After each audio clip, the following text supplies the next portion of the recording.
اعوذ باللہ من الشیطان الرجیم، بسم اللہ الرحمن الرحیم۔ 2019 کا ایک واقعہ، ایک قادیانی قرآن کے نام پہ عام مسلمانوں کو دھوکہ دینے کے لیے ایک کتاب جعلی اور فرضی طور پہ چھاپ کر اسے کلام اللہ کے ساتھ منسوب کر کے فروخت کرتے ہوئے پایا گیا،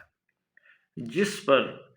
قرآن پرنٹنگ ایکٹ کے سیکشن 9 اور سیکشن 7 اور 295 بی اور 298 سی تعزیرات پاکستان کا اطلاق ہوا۔ وہ مقدمہ جو 2022 میں درج کیا گیا 2019 کے اس واقعے پر، ہم سپریم کورٹ کے اس ججمنٹ پہ بعد میں گفتگو کریں گے۔ سب سے پہلے تو آپ یہ دیکھیں کہ کس حد تک قادیانیت اس ملک کے رگ و پے میں سرایت کر چکی ہے کہ پولیس نے ایف آئی آر دینے کے بعد 295 بی اور 298 سی پی پی سی کے حوالے سے نہ کوئی تفتیش کی اور نہ ہی ان دو دفعات کے مطابق چالان مرتب کیا۔ اسے آپ ہینڈلنگ کہہ سکتے ہیں، اسے آپ کچھ بھی کہہ سکتے ہیں، گریٹیفیکیشن کہہ سکتے ہیں، کوئی یا نیگلیجنس کہہ سکتے ہیں آپ، لیکن لہٰذا وہ دونوں دفعات جو کہ نبی کریم صلی اللہ علیہ وسلم کے حوالے سے، ختم نبوت کے حوالے سے تھیں، جو قرآن حکیم کے حوالے سے ایک طرز میں آپ لے سکتے ہیں، مذہب کے حوالے سے پی پی سی کی جو تھیں تعزیرات پاکستان کی، وہ تو پولیس کی تفتیش اور چالان کے آنے تک اس کو خارج از بحث کر دیا گیا۔ اب رہ گیا اس کتاب کا چھپنا۔ وکیل نے جو دلائل دیے ہیں سپریم کورٹ کے اندر، اس ملزم کے وکیل نے، اس نے یہ بات کہی کہ کیونکہ یہ ترمیم 2021 میں آئی ہے، ایسی کتب کا فروخت کرنا جو کہ جرم قرار دیا گیا ہے، لہٰذا 2019 میں ایسا کیا گیا عمل اس قانون کی گرفت میں نہیں آتا۔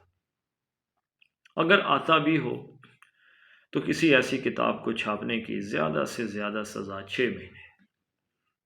اور یہ بندہ تو 13 ماہ سے جیل کے اندر ہے۔ انفارچونیٹلی چیف جسٹس صاحب جو کہ قادیانیت کے اس مسئلے سے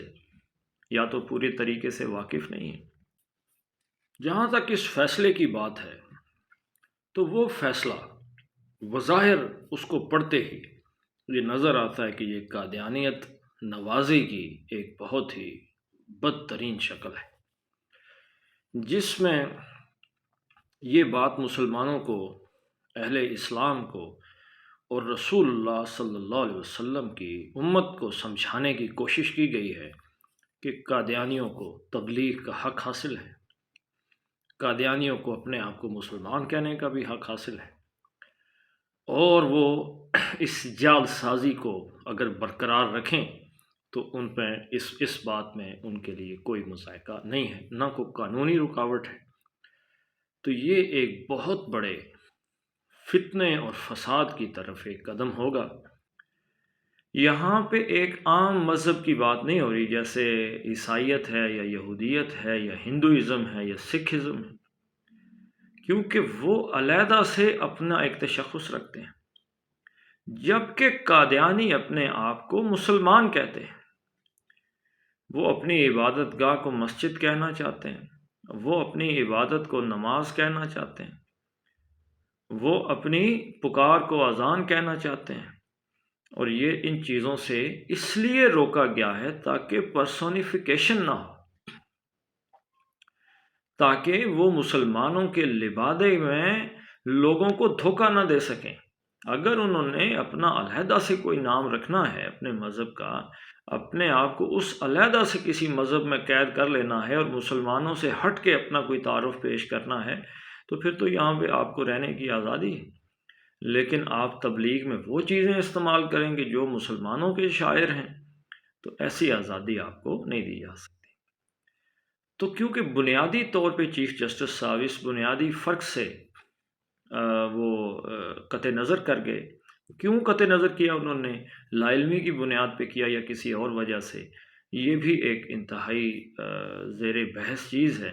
اس پر یقیناً جو سینئر وکلاء ہیں یہ ان کی ذمہ داری ہیں، جو خاص طور پہ اس وقت نمائندگان ہیں وکلاء کے، کہ وہ اس پہ اپنی آواز، Pakistan bar council, Punjab bar council اپنی ایک مؤثر آواز اس پہ اٹھائے۔ دوسری چیز میں یہ کہوں گا کہ اس وقت جو علماء ہیں وہ ختم نبوت کے حوالے سے اس پلیٹ فارم پہ سامنے آئے اور اپنی آواز ایک مؤثر دلائل کی آواز، زور سے نہیں، اب سڑکیں بلاک کر کے اور یہ نہیں،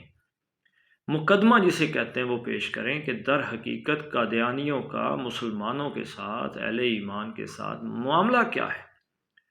یہ ابھی بہت بڑا مسئلہ ہے جس پہ گفتگو کی جائے گی۔ میں کیونکہ اس وقت اپنے آفس میں نہیں ہوں، اس حوالے سے ایک تفصیلی ویڈیو میں انشاءاللہ شیئر کروں گا۔ اس پہ علماء کی ذمہ داری ہے کہ وہ علمی اور فکری سطح پر مسلمانوں اور قادیانیوں کا جو مقدمہ ہے اس کو پیش کر کے قوم کی آنکھوں کے سامنے، اس امت کی آنکھوں کے سامنے وہ یہ بات رکھ دیں، تاکہ لوگوں کے اندر یہ جو قیاس، ایک جو بے چینی پائی جاتی ہے، اس کو ختم کیا جا سکے۔ میری گزارش ہے